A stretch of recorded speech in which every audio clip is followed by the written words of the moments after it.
اور پھر اسی میں دیکھیں سورت کا جو نام ہے سورت النور، اور اسی میں اللہ کے اس کو نور کہا گیا ہے۔ اور اس میں دیکھیں کہ اللہ تعالیٰ اس یہ بتا رہے ہیں کہ جو باتیں ہم نے کی ہیں وہ سنے اور مانے گا کون؟ جس کو اللہ تعالیٰ کی پہچان ہے، اس کی معرفت ہے، اس نے اس نور کو پہچان لیا ہے۔ آیت میں بیان کیا جا رہا ہے کہ مومن میں ایمان موتی کی طرح چمکتا ہے، اس کا دل شیشے کی طرح صاف ہوتا ہے، کینے اور حسد سے پاک، اور اس میں جو تیل کی مثال ہے علم ہے۔ تیل ملتا ہے تو مومن کے دل میں ایمان بڑھتا چلا جاتا ہے، اور کائنات کو جو روشنیاں ملی ہیں، جو رہنمائی ملی ہے، وہ اللہ کی ذات سے ملی ہیں۔ اور ایک مومن کا دل جو ہوتا ہے نا، اس نور کو ساتھ لے کے چلتا ہے۔ کافر کے دل میں اسلام اور قرآن کا نور نہیں ہوتا۔ یہ قرآن کا نور کس کے دل میں آتا ہے؟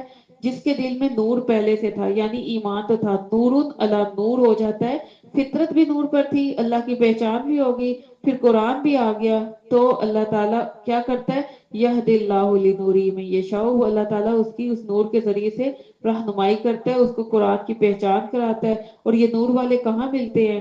یہ دین کی مجلسوں میں ملتے ہیں، یہ مسجدوں میں ملتے ہیں، یہ ایسے گھروں میں ملتے ہیں جہاں پر اللہ تعالیٰ کی بات کی جا رہی ہوتی ہے۔ اور سے اگلی آیت میں بتا دیا گیا کہ ہمارے لیے محاسبے کا نقطہ کیا ہے؟ کیا ہم اللہ کے حکم پر اللہ کا نام بلند کرتے ہیں، یعنی جب اللہ کا ذکر آتا ہے اس کا نام بلند کیا جاتا ہے، یا پھر ہم اپنے عبادات کو چھوڑ کے اور دوسری چیزوں میں پڑے رہتے ہیں؟ یعنی اس میں جو اگلی اس سے آیت ہے رجال لا تلہیہم تجارت ولا بیع عن ذکر اللہ و اقام الصلاۃ و ایتاء الزکاۃ، یعنی یہاں مردوں کو رغبت دلائی جا رہی ہے کہ وہ پھر ایسے جب ان کے دل میں ایمان کا نور آتا ہے تو پھر وہ اس چیزوں کی طرف مائل نہیں ہوتے، تجارت کی طرف نہیں، اور بحیثیت عورت مجھے اس چیز کو دیکھنا ہے کہ کیا میری خرید و فروخت، کیا میری شاپنگ، کیا میری گروسری، کیا یہ ایسی چیزیں مجھے اللہ کی یاد اور نماز سے غافل تو نہیں کرتی۔ پھر آیت نمبر 40 میں اللہ کے جہاں نور کی بات ہوئی ہے تو دعا کریں کہ اپنے ارد گرد کفار کے لیے بھی جو اللہ کا حکم مانتے نہیں، انکار کرنے والے ہیں، اللہ ان کے دلوں کو بھی اپنے نور کے لیے کھول دے۔ پھر آیت 41 سے اللہ تعالیٰ کائنات کے احکام کی بتاتے ہیں کہ کہتے ہیں کہ تم ان احکام کو سنا تو پریشان ہو گئے، کیسے مانے، کیوں مانے؟ دیکھو کائنات اللہ کے حکموں کو مانتی ہے، تم پیچھے اتنے احکامات سن کے سوچ رہے ہو کہ یہ تو بڑی مشکل حیات آ گئی ہیں، اور شروع میں ہی بتا دیا تھا کہ وہ فرق نہ ہے، اس کو تو ماننا ہی ماننا ہے۔ تو دیکھو یہ جو کائنات کا نظام ہے یہ کیسے اللہ کے حکم کو مان رہا ہے؟ یہ سورج کتنا بڑا ہے، تم کیا سورج جتنے ہو؟ یہ چاند کتنا بڑا ہے، پوری کائنات کو روشنی دے رہا ہے، کیا تم ایک چاند جتنے ہو کہ تم جاؤ اور ایک گھر کو تم روشن پوری طرح نہیں کر سکتے؟ اپنے گھر والوں کو تم سمیٹ نہیں پا رہی تو تم کہاں اتنا کچھ کرتی ہو؟ پھر تم اس کے باوجود اکڑ سکتے ہو؟ آیت نمبر 47 میں ہمارے لیے محاسبے کا کیا نکتا ہے کہ کہیں میں ایسے گروہ میں سے تو نہیں ہوں جو سن کر کہتا ہے مان لوں گا پھر بعد میں ماننا نہیں چاہتا؟ یعنی ہمیں اپنا یہاں پر بار بار سیلف انالیسس کرتے رہنا ہے۔ آیت 51 پڑھتے وقت دعا کیجئے کہ اللہ ہم کو ایسے لوگوں میں شامل کرے جو کہتے ہیں سمینا و اطعنا، وہ مانتے بھی ہیں، حکموں کو سنتے بھی ہیں اور ان پر عمل بھی کرتے ہیں، اور پیچھے جتنے بھی احکامات سنے جا رہے ہیں انشاءاللہ یہ عمل ہی کے لیے سنے جا رہے ہیں۔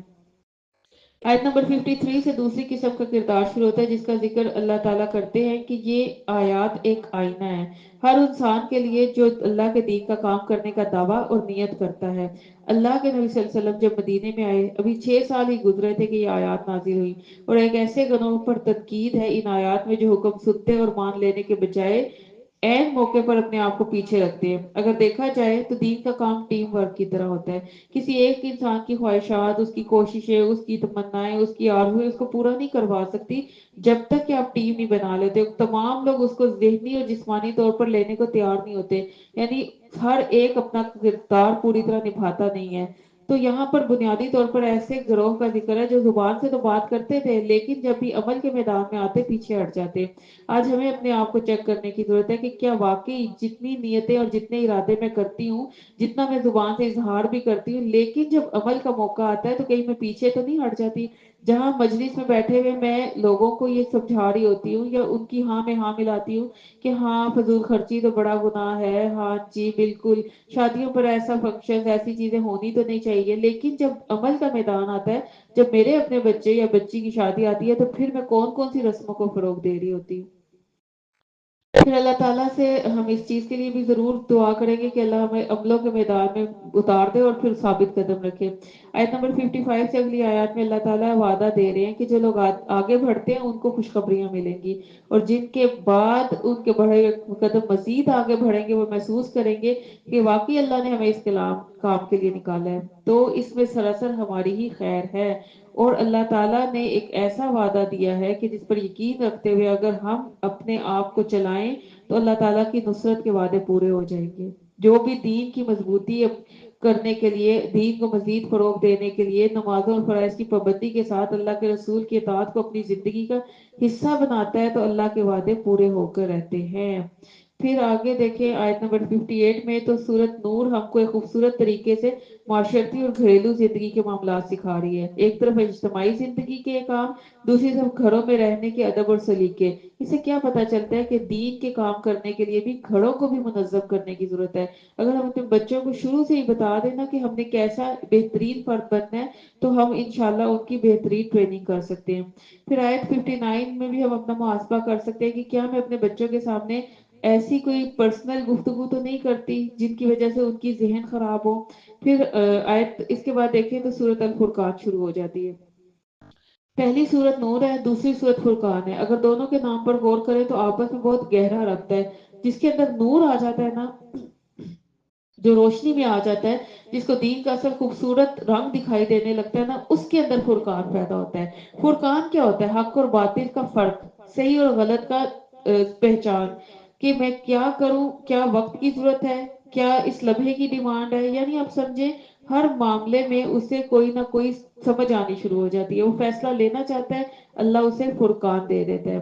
اب اللہ تعالیٰ ہمیں فرقان سکھا رہا ہے کہ آؤ اپنی زندگیوں میں فرقان لے کے آؤ، اور پھر تم دیکھو تمہیں اللہ تعالیٰ کیسے اپنے لیے چنتا ہے۔ ہمیں دعا مانگنے کی ضرورت ہے کہ اللہ ہمیں ایسا فرقان دے کہ حق کو حق اور باطل کو باطل کر کے دکھ سکے اور اس پر اسی طریقے سے میں عمل کرنے کی کوشش کر سکوں۔ سورۃ الفرقان کی پہلی آیت میں اللہ تعالیٰ فرما رہے ہیں قرآن اس لیے نازل کیا گیا کہ لوگوں کی ہدایت کا ذریعہ بنے، دوسروں تک پہنچایا جائے۔ تو یہ پیغام، یہ ڈیوٹی، یہ کس کی ذمہ داری ہے؟ میری اور آپ کی ذمہ داری ہے۔ چلیں پوری دنیا تک تو نہیں، لیکن کیا ہم اپنے گھر والوں کے لیے تڑپتے ہیں؟ ان کے لیے ہمیں ضرور بضرور محنت اور کوشش اور محبت اور اپنائیت کے ساتھ خیر کھولتے چلے جانا ہے۔ پھر آیت نمبر 11 سے اگلی چند آیتوں میں ان لوگوں کا انجام بتایا جا رہا ہے کہ جو کفر کرتے ہیں، قیامت کے دن کو چھٹلاتے ہیں۔ اللہ تعالیٰ کہتے ہیں جہنمیوں کے صرف جہنم میں نہیں ڈالوں گا بلکہ باندھ کر ڈالوں گا تاکہ وہ نکل نہ سکے۔ یہاں پر ہمیں اللہ تعالیٰ سے پناہ مانگنی چاہیے، اللہم اجرنا من النار، اللہم انا نعوذ بک من عذاب جہنم، اور محسوس کرنا چاہیے جہنم کی سختی کو، اور یہ یاد رکھنا چاہیے اپنے اعمال پر نظر ثانی کرتے رہے کہ ہم جہنم کو جتنا یاد کریں گے نا تب ہمارے اعمال جو ہیں وہ درست ہوتے جائیں گے۔ ہم اپنا محاسبہ کریں کتنی بار دن میں ہم اسے یاد کرتے ہیں، کیا آج ہم اس جہنم سے بے خوف تو نہیں ہو چکے؟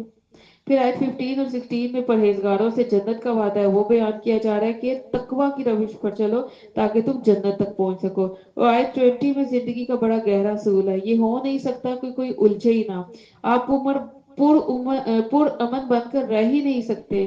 آپ کسی کی غیبت نہ کریں لیکن کوئی آپ کی کرے گا، آپ کسی کو تانا نہ دے دوسرا آپ کو دے گا، لیکن آپ دیکھ کر ہمیشہ جو ہے مسکراتے رہے، کیونکہ ہو نہیں سکتا انسانوں کی اس دنیا میں کوئی آپ سے نہ الجھے۔ اب دیکھیں آپ روڈ پر جاتے ہیں نا، پوری کوشش کرتے ہیں گاڑی کو بالکل اپنی لائن میں رکھیں، لیکن ہوتا نہیں ہے، اکثر گاڑی اکثر ٹکر مار دیتی ہے۔ دنیا کی بھی اس شاہراہ پر، اس سڑک پر جب ہم چلیں گے نا تو مختلف طبیعتیں، مختلف قسم کے اپوزٹ مائنڈڈ لوگ بھی آپ کو ملیں گے، اسی طرح توقعات بھی مختلف ہوں گی۔ اور یہ یاد رکھیں کہ ہمارے مفادات دوسروں سے ٹکراتے رہتے ہیں، ہماری توقعات جو دوسروں سے ہوتی ہیں وہ ٹکراتی رہتی ہیں۔ ایک ذہن ہمارا بن چکا ہوتا ہے کہ یہ کرنا ہی کرنا ہے، بس وہیں سے ٹکراؤ آتا ہے کہ صحابہ میں اختلاف نہیں ہوا۔ اللہ تعالیٰ ہمیں بتا رہے کہ اس آیت کے ذریعے ہم نے ایک دوسرے کے لیے اللہ نے آزمائش بنا کے بھیجا ہے۔ اب کرنا کیا ہے؟ اسی میں اللہ تعالیٰ اس کا حل بھی دے رہے ہیں، صبر کرو۔ صبر کرنا چاہتے ہو؟ ہم کہتے ہیں صبر بڑا مشکل ہے، صبر کر لیا تو کیسے پتا چلے گا صبر ہوا کہ نہیں ہوا؟ تو پھر اس طرح تو کوئی ہماری قدر ہی نہیں کرے گا، ہم تو پھر بالکل فور گرانٹیڈ لیا جائیں گے۔ تو پھر اللہ تعالیٰ اسی میں بتاتے ہیں کہ تمہارا رب دیکھ رہا ہے، کوئی دیکھے نہ دیکھے تیرے صبر کو ہمیں پتا چل رہا ہے۔ تو تم نے صبر کرنا ہے اللہ کے لیے، یقین رکھنا ہے۔ جس انسان نے اپنی زندگی میں صرف ایک جملے کو لے لیا نا، وہ تمام مخلوق سے بے نیاز ہو جائے گا۔ اب یہاں ہم اپنے آپ کو چیک کریں، کیا میں الجھنے والوں سے الجھنے تو نہیں لگ جاتی؟ کیا جھگڑے میں جھگڑے والے تو نہیں بن جاتی؟ اینٹ کا جواب پتھر سے دینے والی تو نہیں ہے؟ ستانے والوں کو ستانے والی تو نہیں بن جاتی؟ کوئی مجھے غصہ دلاتا ہے تو میں بھی ہائپر تو نہیں ہو جاتی؟ اور یاد رکھیں، اگر آپ غصہ دلانے والے پر غصہ کرنے لگتے ہیں نا، تو آپ نے اس کے کام کو آسان کر دیا، یعنی شیطان نے آگ لگائی اور آپ نے اس آگ کو مزید ہوا دے دی۔ تو ہمیں کیا کرنا ہے؟ اللہ کی طرف نظریں جما کے رکھنی ہے، لوگوں کی طرف سے اپنی نظریں ہٹا لینی ہے۔ ہمیں دنیا سے انعام نہیں چاہیے۔ تمام انبیاء کا ایک ہی پیغام تھا کہ ان اجری الی اللہ، میرا جو اجر ہے اللہ کی طرف ہے، مجھے لوگوں کی تعریفیں نہیں چاہیے۔ بار بار ہمیں یہ جملے بولنے کی ضرورت نہیں ہے کہ تم نے میری امیدوں کو توڑ دیا۔ ہم اپنے بچوں سے، اپنے گھر والوں سے، اپنے شوہروں سے، اپنے تمام رشتہ داروں سے بڑی امیدیں لگا لیتے ہیں۔ اگر کوئی امید پوری نہیں بھی ہوتی نا، تو بس سمجھ لیں اللہ کے بس میں ہے، وہ جب چاہے گا مجھے دے دے گا۔ اللہ تعالیٰ سے ہر بات کریں۔ کل پچھلے پاروں میں ہم نے پڑھا یعقوب علیہ السلام کیا کہتے ہیں، انما اشکو بثی و حزنی اللہ، میں اپنے ہر غم ہر شکوہ تجھ سے کرتا ہوں۔ اور پھر کئی پیچھے دعائیں جو ہم پڑھ سکتے ہیں اس چیز پر، جب بھی آپ کو مختلف قسم کے کریکٹرز کے ساتھ معاملہ کرنا پڑے، اور یہ ہماری زندگی میں ہر لمحہ ہوگا۔ ہمارا شوہر ہمارا مزاج ڈیفرنٹ ہے، کیونکہ آپ دیکھیں سیدھے ہاتھ کے ساتھ نہیں، ایک سیدھا اللہ نے دیا تو ایک الٹا بھی تو دیا نا۔ اللہ نے کائنات میں سارا نظام اگر ہم دیکھیں نا، تب جو تخلیق کیا وہ اپوزٹ کی ہے۔ ایسا نہیں ہوا کہ اللہ تعالیٰ نے ایک آسمان بنایا اور پھر اس کے اپوزٹ جو ہے زمین نہیں بنائی، آسمان پہ ہی دنیا بسا دی، ایسا تو نہیں ہوا۔ اللہ تعالیٰ نے ہر چیز جو ہے مختلف رکھی ہے۔ تو ہمیں ان مختلف چیزوں، ان مختلف رشتوں، ان مختلف عادات، ان مختلف توقعات کے بیچ میں ہی زندگی گزارنی ہے، اپنی زبانوں کو شکووں سے پاک کر کے، دنیا والوں سے بے نیاز ہو کے، اور اپنی ڈیوٹی جو ہمیں اللہ سبحانہ و تعالیٰ نے دی ہے کہ تم امت وسط ہو، اور اس کا کردار کیا ہے، امر بالمعروف اور نہی عن المنکر، اور تمہارے ذمہ کیا ہے، ھذا بلاغ، تم نے یہ پیغام جو ہے آگے پہنچانا ہے، دین کا کام کرنا ہی کرنا ہے۔ تو جب ہم نکلیں گے تو اپنے حصے کا کام کرتے ہوئے ہمیں مختلف لوگوں کا سامنا ہوگا، لیکن ہم نے ہار نہیں ماننی، چلتے چلے جانا ہے۔ تو انشاءاللہ یہ سفر جو ہے وہ جنت پہ جا کے تکمیل پائے گا۔ اللہ تعالیٰ سے دعا ہے کہ اللہ تعالیٰ میں اپنا محاسبہ کرنے والا بنا دے، اور ہم اپنے آپ کو کبھی بھی دوسروں کے لیے مسئلہ نہ بنائیں، بلکہ ان کے لیے خیر بانٹنے والے بن جائیں۔ جو پڑھا جو سنا اللہ تعالیٰ اس کو قبول کرے اور اس پر عمل کرنے کی توفیق عطا فرمائے، اور جتنے بھی اس میں احکامات ہم نے سنے، اللہ ہمارا ایسا شرع صدر کر دے کہ ہم یہ تمام چیزیں اپنے اندر لے کے آئیں اور اپنے بچوں کی اسی کے نہج پر تربیت کرنے والے بن جائیں۔ بارک اللہ فیکم، جزاک اللہ خیر کثیرہ۔